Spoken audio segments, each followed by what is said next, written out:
वज़ीर आज़म नवाज शरीफ से army chief general Rahil शरीफ ने मुलाकात की, जिसमें पनामा लीक्स और मुल्क की सिक्योरिटी समेत अहम अमूर पर तबादला ख्याल किया गया है। वज़ीर आज़म नवाज शरीफ से आर्मी चीफ ने मुलाकात की, इसी पर बात करेंगे। हमारे साथ मौजूद है एंकर पर्सन और तज्जियाकार मुबश्शिर लुकमान साहब। मुबश्शिर लुकमान साहब, क्या कहेंगे आप? आर्मी चीफ ने मुलाकात की है वज़ीर आज़म से और पनामा लीक्स के मसले को जल्द हल करने की तजवीज़ दी, किस जानिब इशारा है ये? मेरा ये ख्याल है कि ये जो मुलाकात है और आर्मी चीफ की आप बॉडी लैंग्वेज अपनी स्क्रीन पे देख लें जो आपको नजर आ रही है, और जो गुफ्तगू उन्होंने की है, उन्होंने वजीर आजम को एक अल्टीमेटम दे दिया। मैं आपको बताऊं, अस्करी यानी जराए में किसी से आप रब्ता कर ले, आप कोई तज्जियाकार ले लें, आप कोई ऐसा शख्स ले लें जिसने कभी फौज में सर्व किया हो या उसका ताल्लुक रहा हो किसी भी तरह, वो आपको बताएगा ये जो जुमला है कि पनामा मामले को जल्द हल इसकी तजवीज़ की जाए, ये अल्टीमेटम है कि ये मामला जो है अब इग्नोर नहीं हो सकता और वजीर आजम को इस पे कुछ ना कुछ करना पड़ेगा। और जो जो वजीर आजम के पास ऑप्शंस हैं वो अब 3 ऑप्शंस रह गए हैं और चौथा ऑप्शन जो है वो वजीर आजम के पास नहीं है। देखें, राहिल शरीफ के ऊपर एक बहुत सीरियस प्रेशर है।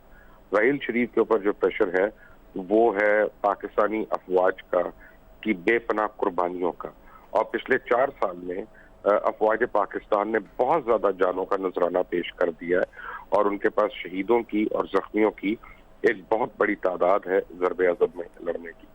अब जब वो मुल्क के अंदर जब आके उसको ऑपरेशन क्लीन अप करते हैं, चाहे वो कराची हो, चाहे वो साउथ पंजाब हो या सेंट्रल पंजाब हो, तो उनको करप्शन के और टेररिज्म के लिंकेजेस बेइंतहा मिल चुके हैं, क्योंकि जो करप्ट लोग हैं, जो पैसे खाने वाले लोग हैं, वो दहशत गर्दों को और ये मारने वालों को और छोटू गैंग और इस तरह के लोगों की सरपरस्ती कर रहे हैं ताकि वो उनसे अपने हर 2 नंबर काम जो हैं वो उनसे पूरे कराएं। और ये हम सब जानते हैं कि ये एक खुली किताब की तरह ये बिल्कुल रोशन है ये बात कि इनका आपस में लिंकेज है।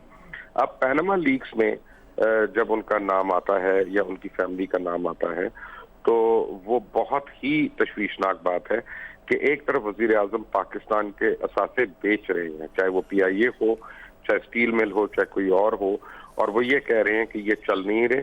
दूसरी तरफ वो कह रहे हैं कि मेरे बच्चे जो हैं उनके कारोबार दिन दुगने रात चौगने और दोपहर को 8 गुना तरक्की कर रहे हैं। एक तरफ वजीर आजम कहते हैं कि हमें उधार लेना है, हमें कर्जे लेने हैं और अपने अहम प्रोजेक्ट्स लगाने के लिए, दूसरी तरफ वो हो, उनकी काबीना वाले हों या दीगर सियासतदान हों या कारोबारी हजरात हों, उनके अरबों डॉलर जो हैं वो बाहर पड़े हैं।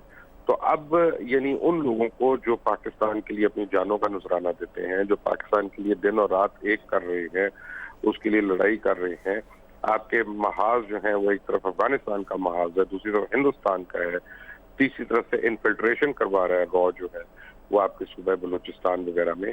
यहाँ पे अगर आपकी पॉलिसीज ऐसी हों कि जो रॉ के एजेंटों के लिए वो उनको बहुत ज्यादा तकवीत पहुंचा रही हों और उनको खुली एक चिट मिली हो आने जाने की या उनके ऊपर कुछ ना करने की, और दूसरी तरफ आप जो इकोनॉमिक टेररिस्ट हैं उनकी अगर किसी भी तरह से पोशपनाही हो रही हो, तो ये उन लोगों के लिए बहुत डिमोरलाइजिंग है जो एक बहुत बड़ी वाज़े मेजॉरिटी है इस मुल्क की, जो मेहनत कश हैं, जो ऑनेस्ट लोग हैं, जो बेचारे महरूम लोग हैं, और जो वो लोग जो लॉ इन्फोर्समेंट के जो अपनी जानों का नजराना ले के दिन और रात इस मुल्क को दहशत गर्दी से पाक करने की कोशिश कर रहे हैं और दुश्मनों से इसको पाक कर रहे हैं। तो मेरी राय में ये बहुत खुला अल्टीमेटम जो है वजीर आजम को दे दिया गया।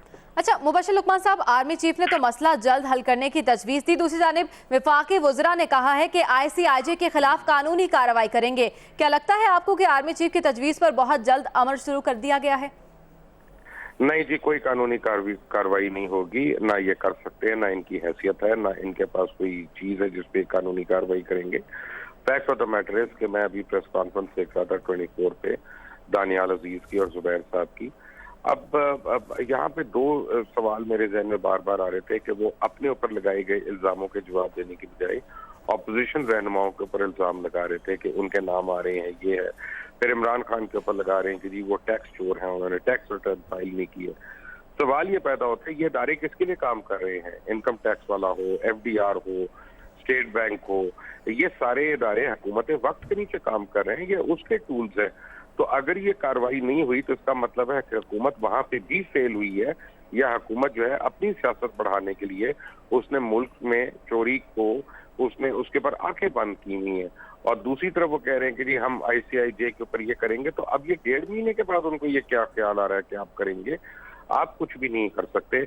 मैं चैलेंज कर रहा हूँ तमाम PMLN की क़यादत को कि वो ICIJ को नहीं सू कर सकते। जी ठीक है, बहुत शुक्रिया। एंकर पर्सन और तज्जियाकार मुबश्शिर लुकमान साहब हमारे साथ मौजूद थे।